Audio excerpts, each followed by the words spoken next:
Hi, Norris. I have many hats: Human Rights in the Drug War, Cannabis Consumers Campaign, the West Coast Leaf newspaper. You know, 15 years ago when my husband Chris Conrad, our partner Virginia Resner, and I began the Human Rights in the Drug War project to show the faces and tell the stories of people caught up in the net of this disastrous drug war. We thought if people could just see them and hear their stories like Mickey's, of families torn apart, children orphaned by our government, by rounding up their parents and sending them to prison, by taking homes and property and computers and money and everything. We thought it would end.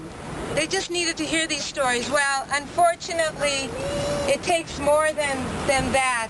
It takes courage, and it takes everybody getting together and coming out and demanding the change. And we've gotten closer and closer, but we're still not there. We need an end to the mandatory minimum sentences that the federal government uses as an excuse to lock people away for 5, 10, 20 years.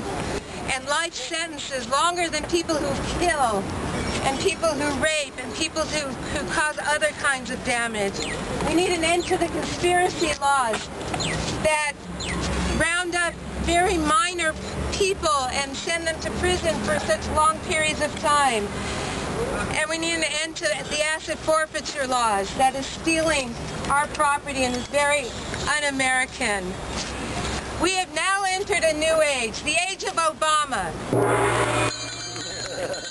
Yes, we can, where we need to reaffirm the values that Obama has set forth for this country, and most of us have signed on to.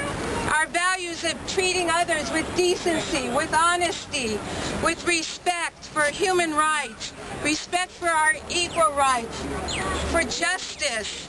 These are, and the environment too, and these are all aspects of this drug war that are against our value system.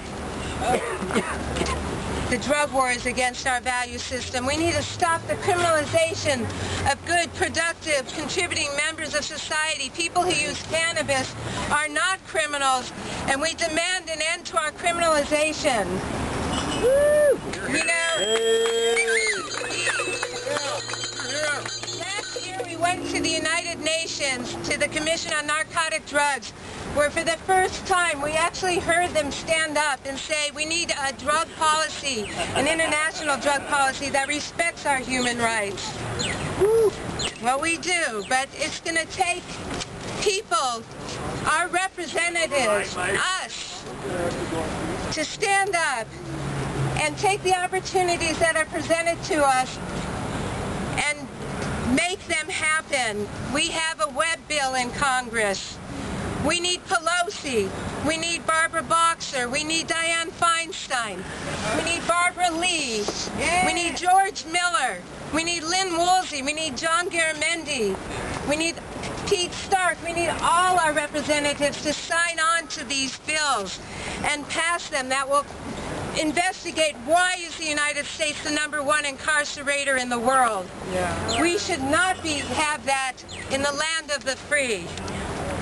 We need them to demand that the Barney Frank bill decriminalizes marijuana in this country.